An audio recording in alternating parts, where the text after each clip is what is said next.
in studio with us. Dr. Patel is joining us, and Sarah the Maggot, who works with Dr. Patel, literally just sat down. The loyal listener, the one that connected all of us together, is the one who decides to, what was it? You got, quote, caught in traffic? Yes, there was an accident on Auburn. Oh, no. Okay. This is my true fashion. I just wanted you to know me for me. Be at the last minute showing up. I'm very on time. Very good. Well, thank you guys for being here. Dr. Patel, we talked to Dawn's husband Gary yesterday. We had him on the air about his story and everything that you've done for him. And you and I talked for over an hour a while ago, and people are just so fascinated to hear more from you about everything that you do. Now, technically, you're an immunologist. What is that? So the immune system is basically, obviously in my mind, the most important part of the body. No bias. Is that it's the way your body interacts with the world. And how does that relate though to allergies? Because I hear immune system, I think germs and viruses, especially these days. Yeah. But when I hear allergies, I think pollen. And those aren't germs and viruses. And immune system, how does it connect?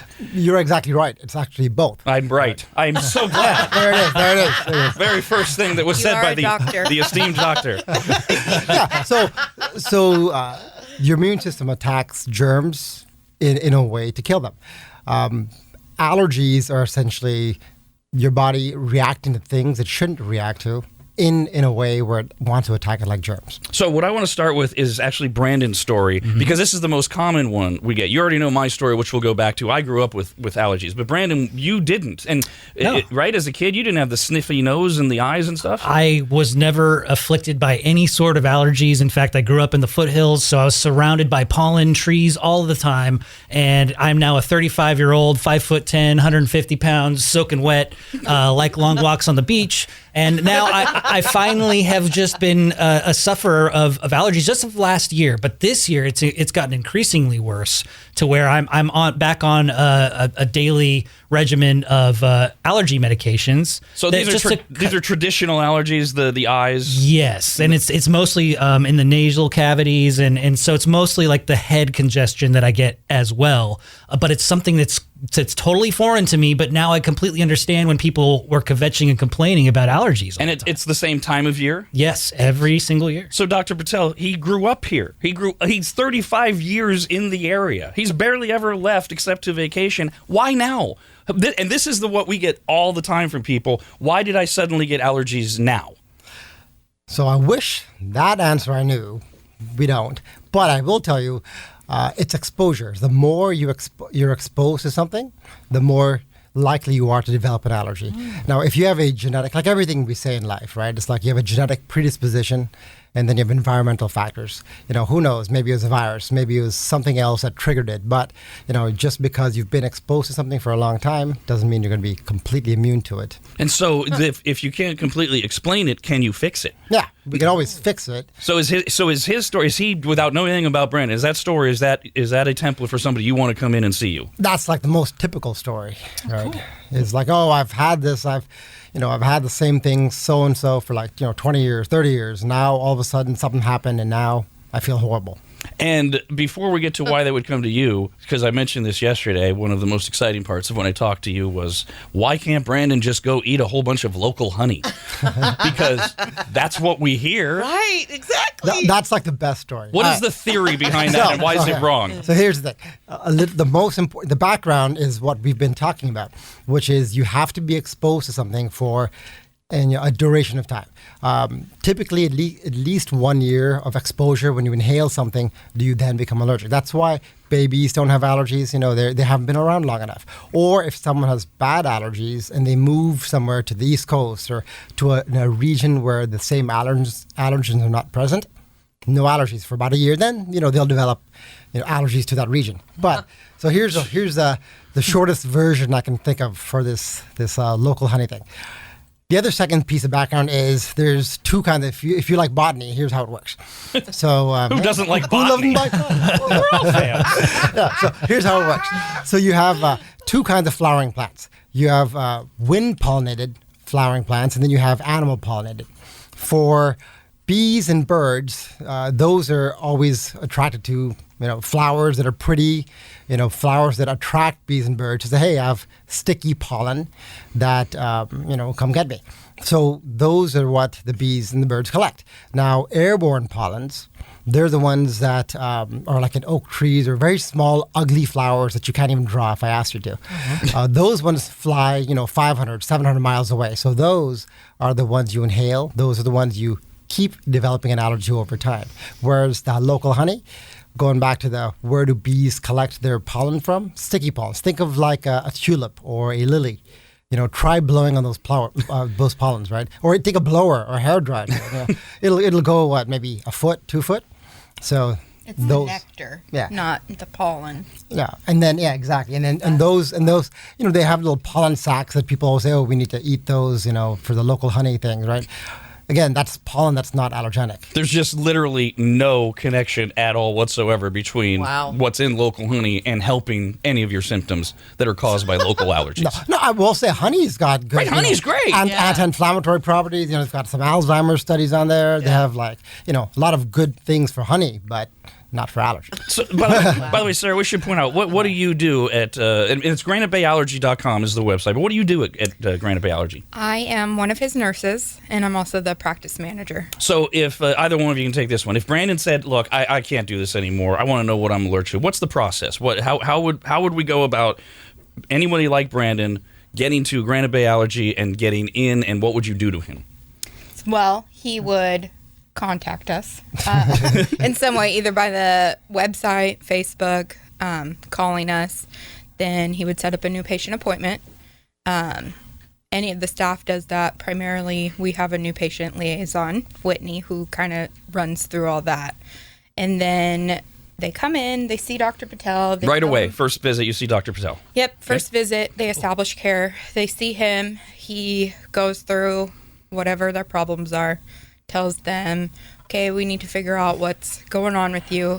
Where do I start? That's pretty typical. Just specific to anything that might be allergic. The things people share. I'm sure you get stories.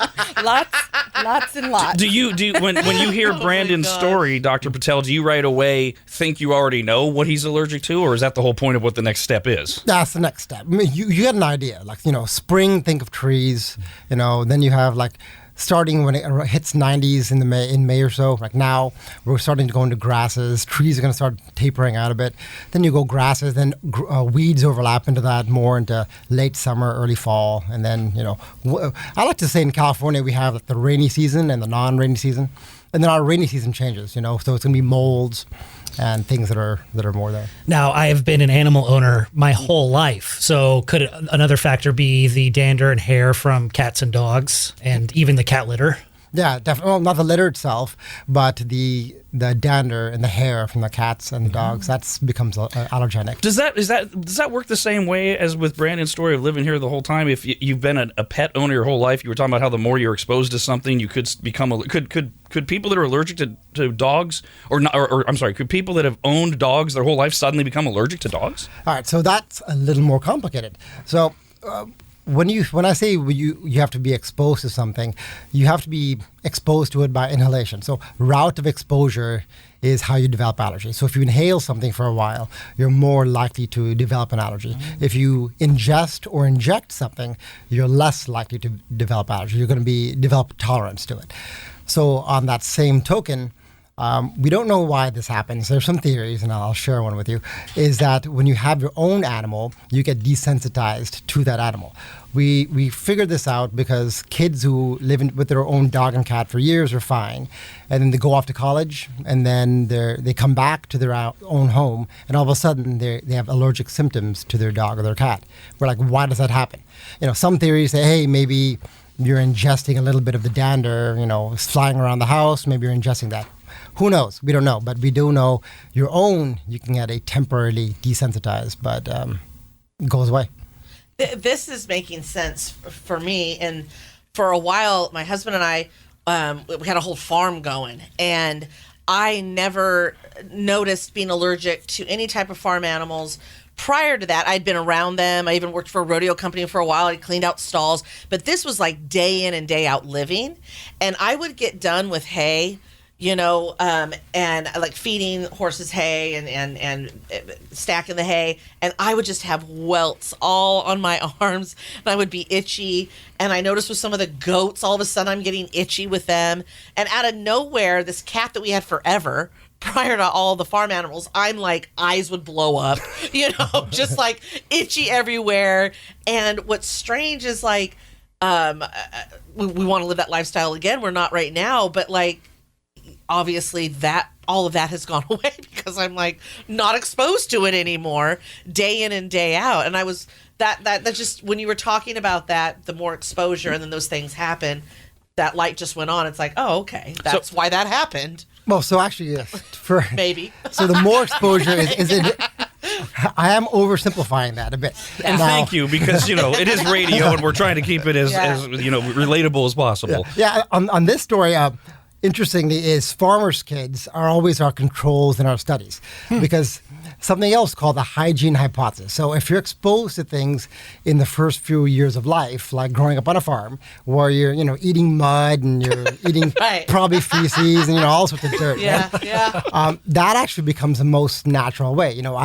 My kids, funny stories. Growing up, our grandparents came over and they're like, "Why are you not sterilizing the bottles? Why are you not doing all these things?" I'm like, "Oh, why are you picking up food off the ground and feeding it to your 1-year-old child?" You see why I love this guy. This guy dressed up as classy as can be. I know, but No, so something on this is something called the hygiene hypothesis, right? The hygiene hypothesis, humans are meant to be dirty. Yes. Thousands of years ago, we kind of scavengers. We ate a lot of dead meat. We didn't have fridges. We didn't have all this. So we ate a lot. We have an entire arm of our immune system that's developed just to fight off worms and parasites. Oh. Now, in developing nations, they don't have allergies. They don't have any asthma, eczema, allergy, none of that stuff, because guess what?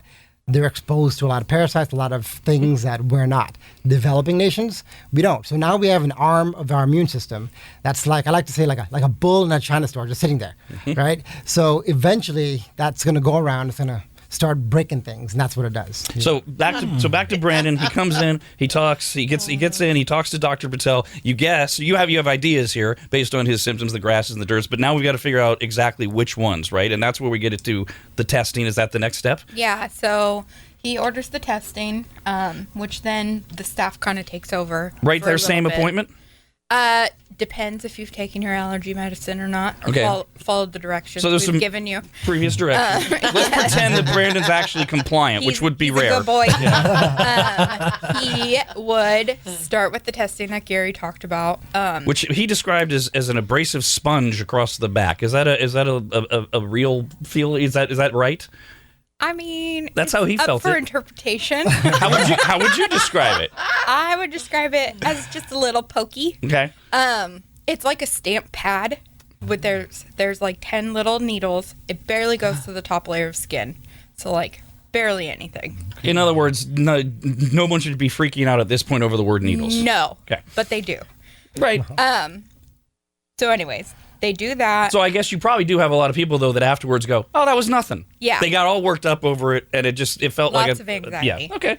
So they do that part. We can do foods and the environmentals. The environmentals include the trees, grasses, weeds, animal danders, quite a few actually, and then all the molds that are for our Southwest region. Are you getting results right away, right there on that day? Or We can. You can. So if okay. you're considered to be exquisitely allergic to something, Oh, it'll well. pop up. Oh. Yeah, it'll So- pop up in that first round. Once you figure out what Brandon's allergic to, then what? So we might have a second round of testing. Okay. That's a little more invasive. If you've ever had a TB test placed on your forearm, that's what it's like. It is a little needle. We place a little bubble under your skin. We wait the 20 minutes, and then we see from there the full panel, what you're allergic to. And again, dealing with anxiety, the little needle. Is this like a scream out loud needle? Is this like a, ugh? In my opinion, no. Everybody can have their own reaction. You've seen the gamut. Some people have some people have no reaction. I've had people who don't flinch. I've had people who pass out. And this is wow. a one-time thing? This one? Yeah. Okay. So you keep bringing up molds, and I'm worried that it might be I worry about molds because I live in a very old house. It was built in the 40s or the 50s, and it's got a crawl space underneath it. So I know that there's like a lot of areas where there could be potential mold. Now, can you isolate which molds I might be exposed to through these tests, and from there, is there like resources that you guys could provide to help treat those types of things? Yes. So the mold, we test, obviously we can't test for all the molds, but we test for the most common airborne allergic molds. They have this whole, Stachybotrys, whole black mold thing got a bad rap, from Cleveland several years back, where unfortunately all those little babies got, hemorrhaging in the lungs. Oh. But that was a very specific situation, which comes up all the time because people hear black mold, they're like, oh, what do we do? Mm-hmm. But that's actually a toxin issue where it's a confined basement in winter in Cleveland and damp kind of a thing. Over here for you, it's more about what's airborne, what are causing same regular allergy symptoms, except it's from a mold. And once you identify it, first thing is always if you can get rid of it, right? If it's the same one that's in your house, then there's mold eradication here. It's as simple as bleach water. It's actually, take a bottle of water, put a cap full of bleach in it, and spray that on things, and that'll cheapest and easiest way to kill mold. Cool. So since you're on a limited schedule because you actually have patients that you want to get to, I want to kind of fast forward a little bit here because we actually had another patient of yours call in yesterday when Gary was on, and she's at just over a year of gone through all of your treatments, and she is seeing noticeable results. Her life has changed as a result of these allergy things, the treatment that you will actually do. And my story. The old school way was when you're growing up, back in the 70s and 80s, they figured out what I was allergic to, and then every week they were giving me shots in my arms to, I suppose, build up this immunity that I need to all these various things that I'm allergic to. And I had to do that for 5, 6, 7 years to even start to see results. And then I did pretty good as an adult, and now I'm back to where I was, where it's not as bad as it was when I was a kid, but every spring I'm gouging my eyes out this morning. I've been doing it for the last week, etc. So, are we lifelong patients of yours, or why is this woman that called yesterday after a year seeing these spectacular results? So that goes to background in terms of as medicine changes, we learn more and more. What we learned is all immunotherapy, early or late, helps, right? Just like you, when you were on it, it helped. And what we found in the early 2000s, several big studies were published, is that there's like a minimum threshold amount of what we think, how much protein you need of the allergen to induce a more of a remission. So people who, quote unquote, kind of failed immunotherapy in the past and who had been on it for many, many years, I hear stories of people being on shots once a week for like 20 years. Mm-hmm. And it's horrible. All that kind of changed and became more standardized. We call that kind of like guideline dosing and guideline immunotherapy. First ones were published in 2007. They revised them in 2011. But basically, there's like a whole guide you look at and how much you need to get. And it's kind of done differently now. The conventional immunotherapy that you described, going in, several times a week, 2-3 times a week for, almost a year. And then, maybe spread out every other week or whatever it was. Now it's more... it's once a month for 3 to 5 years, and then you stop. You don't do less than 3 years. You don't do more than 5 years. It's once a month. And the easiest and the thing that I feel is important is, or actually different, is that there's a new version out. Developed by the military actually. It's called rush immunotherapy, right? I think you talked about that, or Gary may have talked about it, where we can compress the first 8 months of going in 2 to 3 months or 2 to 3 times a week into a couple of days, a few days. And when you do that, Gary suggested that you hope that people see results within 3 to 6 months after starting. And he thinks he has literally already solved one of his big problems, his plugged up ears. Does that sound about right? Yeah, typically 6 to 12 months is what I say, 50%. Before that, there's the psychosomatic improvement, right? So, right. Which is still good. Valid. Which is still good, yeah. No, but to his point though, there's like a mini response you can have within a few weeks. Some people think you induce these immune cells, actually, going back to the immunology, called T regulatory cells, which kind of suppress all the inflammation in your body. So it's kind of helpful. Now, Sarah alluded to this, but when we had our meeting, Dr. Patel, I gave you an example of a friend of mine who suddenly in her late 40s swears to God that anytime she eats gluten, she would get tired, or most specifically, break out in a rash. And you kind of laughed and said it's not gluten. And I was talking about Dawn. Yeah. and you explained, because Sarah mentioned food allergies, and this is the one that gets a lot of people's eyes to open up, because that her story is so typical. I was fine. I'm going along. This is totally different than where I live. Why am I suddenly I can't eat something that I've been eating this whole time without any type of reaction? So, and is it rashes and fatigue? Is that what you get? Yeah, it's like it does. I don't get a rash every time, but it's like this on the back of my neck or on my arm, and literally I always trace it back to, because I'm like, okay, what did I do different? And it's, I ate something, in my mind, with gluten today. So I haven't been tested for celiac or anything like that. So, and I have a couple of friends that actually have that, and I don't sound like that. Like, it sounds awful what they went through. So I'll still eat it. I'm not trying to eliminate it, but I do notice when I eliminate it, those symptoms don't happen. And then when I do eat it, I'll get tired. I just don't feel good. I don't feel right. And then occasionally there'll be a rash. It's weird. Do you mean like bread? Yeah. Huh? Do you mean bread in It could be particular? pasta. It could be bread. It could Gluten be... is in a lot of food that you don't even know. See, and I'm just attributing it to that. Because when you read all the stuff that's out there, try and eliminate gluten. And they just say gluten, right? Yeah. Or try and eliminate dairy. They're not giving you the specifics of the knowledge that you guys have, right? So I'm talking like your typical, I wouldn't have bread. I wouldn't have sourdough bread, right? I would try to just not have it or find a gluten-free one. Like or sprout whatever. bread. That sounded yummy. I've had sprouted bread, and you got to eat that within 2 Yummy. days. And no reaction there. So I'm like, maybe that's because it's made so natural. And you immediately started keying in on possible, sub-compounds of things that could be the answer. So 2 points. One is the whole topic of gluten can get complex, right? So one thing is there's always confounds and a lot of gluten. People who remove gluten from their diet, they're changing not just gluten, right? Now all of a sudden they're not eating frozen meals, fast foods. You're cooking fresh meal at home, from a market, and usually I'm going on this health kick now too. So you're probably buying even more fresh food and going to the market every other day. Yeah. Really good lifestyle, So is it the good lifestyle or is it lack of gluten? In my mind, I don't care what you want to think of it, as long as you're eating well. And now all of a sudden you're exercising probably too. So, all these things factor in, you feel better. But to your example, it may be something called pollen food allergy syndrome. So pollen food allergy syndrome is not necessarily a true food allergy in the truest sense, where it can cause anaphylaxis. Typically what happens here is that you have really bad allergies with certain pollens, and they can cross-react with certain foods. A really good example is certain things like, birch tree pollen can cross-react with apples and peaches. So when you eat apples and peaches, your body thinks you're eating a mouthful of birch tree pollen. Same goes for shellfish. People who they're like, I've eaten shellfish for years. I've eaten shrimp. I've never had a problem.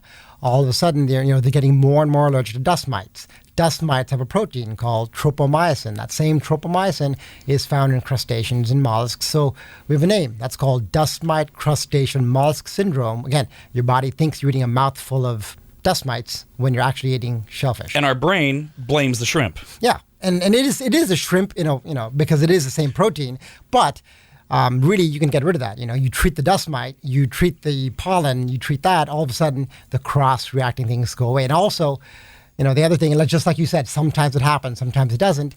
Think about that as seasonal. So, threshold. Let's say your symptom threshold is 100 points, right? And let's say wheat. It's in the grass family, I guess. Yeah. So let's say in grass season, you're already at 60 points because you inhale a bunch of grass pollen all the time. Now you eat something else, that's cross-reacting, and you're over 100.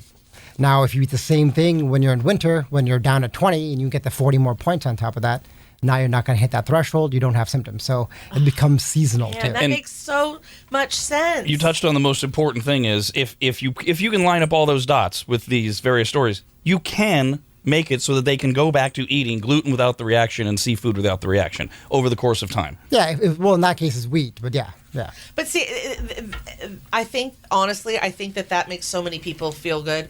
I think even listening, because you there's no rhyme or reason. It's like, why did I feel this way this one time and then not this other time? And you just literally explained it. And so I feel like there have been moments, and it doesn't happen all the time, again, right? No rhyme or reason, where I felt like poisoned almost. But then another time, not at all. So it's just, like you were saying, the amounts of it. Hello there, Chris. Go ahead. Hey, morning, everybody. Happy May the 4th. Hey, what's up? Hey, so I think I'm developing a hop allergy, and I'd like to talk to the doctor. I noticed a couple years ago, I'd wake up after drinking like 1 or 2 big hop beers, and I felt like I had to drink all night. Hungover, nasal congestion, sinus pressure, and a bad night's sleep, headaches, all that stuff. I noticed that when I drank less hoppy beers, like the ones that I don't want to drink, or something much better like, say, Tahoe Blue Vodka, I wouldn't have any of these issues. Have you heard of this, doctor? Am I crazy? Is there something we can do to get me back to IPS? Very important. It's important, yeah. So, we can test, obviously, for beer components, hops, barley, all that stuff, malt. It can get more complex. So is it, we'd have to delve into that more. Is it just beer? Is it all alcohol? There's other syndromes that are involved. It could be alcohol, it could be a type of alcohol. There's certain people who have polyps who don't know they have polyps. They have a certain thing called AERD, which is aspirin exacerbated respiratory disease, and that gets complex. So the real takeaway from all of this is that when I was talking to you, and I wish we had more time to keep doing it, was almost all of this stuff should at least be investigated. So you said, Sarah, Granite Bay Allergies, there's a variety of ways that they can contact you, granitebayallergy.com, et cetera. How long is the wait? How quickly can somebody get in? We could schedule new patient appointments this week. Literally, somebody could get in this week if they want to see. What about insurance issues? So insurance, we take commercial insurance and Medicare. We don't take any Medi-Cal plans. And then if they have certain questions, they can always contact their insurance plan to ask if he's covered. And then we can also answer some questions if they have specific questions. Most HMO plans require a referral. PPO doesn't require a referral, and he takes self-referral. So it just depends on your personal plan.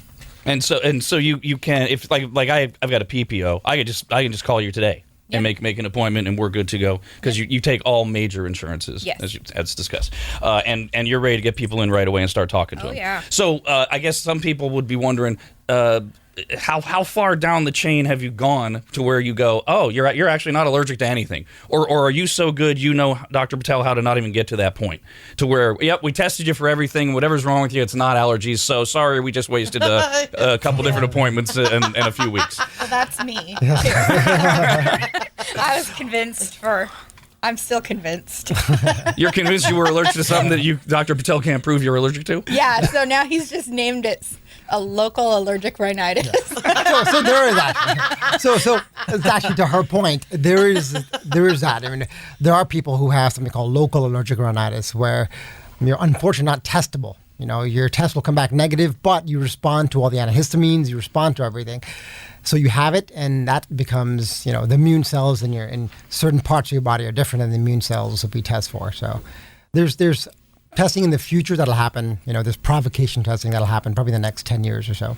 By the way, I was scrolling through granitebayallergy.com, and I got to your bio. I mean, obviously people can tell from your accent you're Irish, but I was his name too. I didn't know you grew up in Roseville. In fact, your bio talks about how you grew up in Roseville when it was only 10,000 people. So you're a local boy. Then you went to the East Coast to study. Then you came back, and I think you got one of your big degrees from Davis. Yes, and you've been here for decades. Yeah. Well. Yeah, I'm from here, but then East Coast, decade and a half, and then I came back in 2014.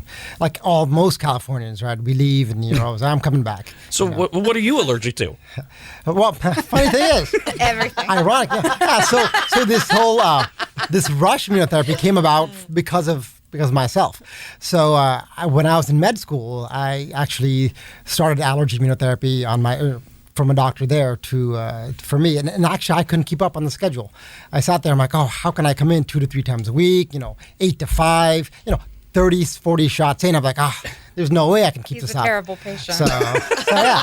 So Still. I'm like, there has to be a way. And then we found out, the rush immunotherapy, it is done. It's actually done a lot on the East Coast, a lot more. This area, not so much, but East Coast, it's in Bay Area, there are some people who do that too. So it's something that's newer in the last 30 years, but it's not like brand new like in the last year. And you have a beautiful facility, and I know you've got bigger plans down the road. But I mean, just the facility you have now, it's just you. A lot of people are used to doctors like you being in groups or certain affiliations and all that, but this is your baby. That's so nice. Yes, yeah, definitely. So we can kind of make decisions and tweak things on a day-to-day basis. Love so it. Yeah. That's good and bad. You get to handle the bad. Yeah. But for the patients, it's pretty much all good. Yeah. From, I mean, especially the ones that have followed us over. We were with a bigger group, and now he's doing his own thing. So it's pretty cool. By the way, I get no surprise here with our audience. We actually had another email in here that was also alcohol related. That's actually a really big thing. Well, so this guy, just to do a real quick last one, is Kelly. He drinks. He's only drank Scotch 2 times in his life. Both times he had a terrible reaction, but he enjoys whiskey and bourbon. Now, of course, there is a big difference between Scotch and whiskey and bourbon. I don't know how much of a drinker you are, Dr. Patel, but where they're made, Scotch is whiskey that's made in Scotland, while bourbon is whiskey that's made in the United States. So there's going to be completely different things in there. Scotch is mostly malted barley. Bourbon is distilled from corn. So I'm guessing this makes sense to you. There could be a very specific allergy that makes him react to Scotch, but not bourbon. First of all, Speyside Scotch is better, I think. So, you gotta go with that, right? So there are nuances. So we can test for nuances. And it's worth testing for. Yeah, it is. I mean, obviously, we're not 100%. There are people who are like, well, we may not figure out what this is, and you may have to avoid, Scotch in his case. And all of it's kind of that analysis of how badly do I need to drink Scotch that I'm going to go see Dr. Patel, which is a little bit different than how much longer does Brandon want to gouge his eyes out for 3 months every year, or Dawn avoids some of her favorite foods, to where it's like, okay, we can get in and we can get rush therapy and we can get our lives back, sort of thing. Yeah, and a lot of times what happens is people, kind of like in Don's, or like in other cases where you blame what happened last, right? There could be an underlying process going on, and there could be triggers that occur, but you'll blame what you see. A lot of times, like for example, in the environment, people like, oh, I've got to be allergic to pine tree or cottonwood because I see that stuff. But guess what? When that is pollinating, there's another 20, 30 other trees that are pollinating. You can't see the pollens, so you blame what you see. And same thing goes with food, right?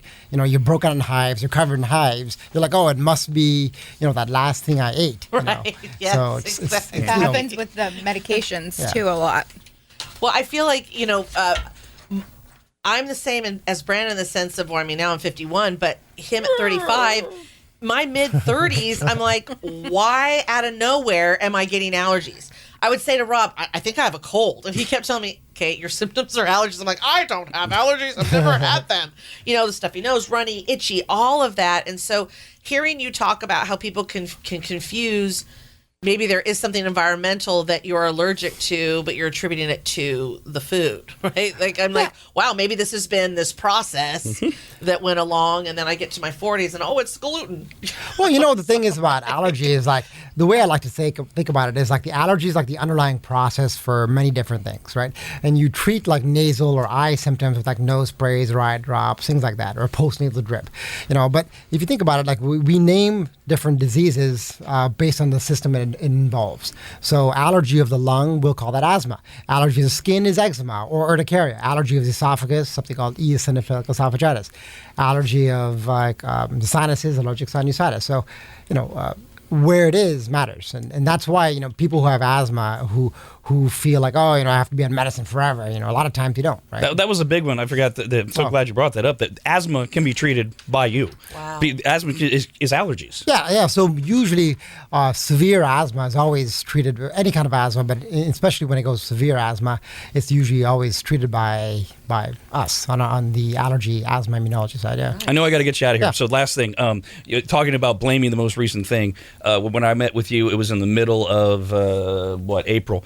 Or early April, and I was starting to have my outbreaks, and I was convinced that it was these bushes that I have that grow all around my house, and it's the ones that make all of your beautiful cars get all the yellow spots all over them. And I tried to describe them to you, but you said you'd know what they were right away. So that's what they look like. Stinky bushes. So, oh yeah, they smell like they Sacramento bushes. yeah, they smell like what comes out of a man. Yes. After sex. And Everybody knows about those. I attribute these to me getting the reactions. Am I just completely off?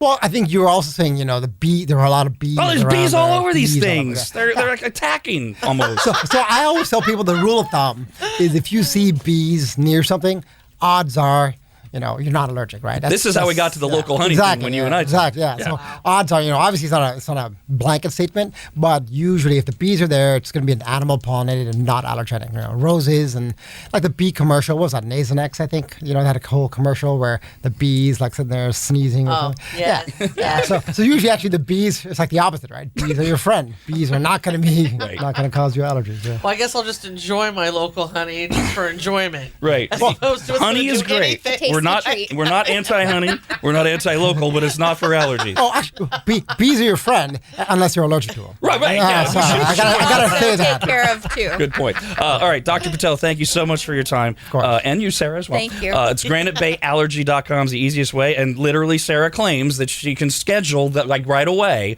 So claim. if you find out later Girls today, it's better because not let me down. so many maggots start calling, it might get pushed out a few days. But go see them, the great people. Thank you guys so much for Thank being you. here. We appreciate it. Good part, hey.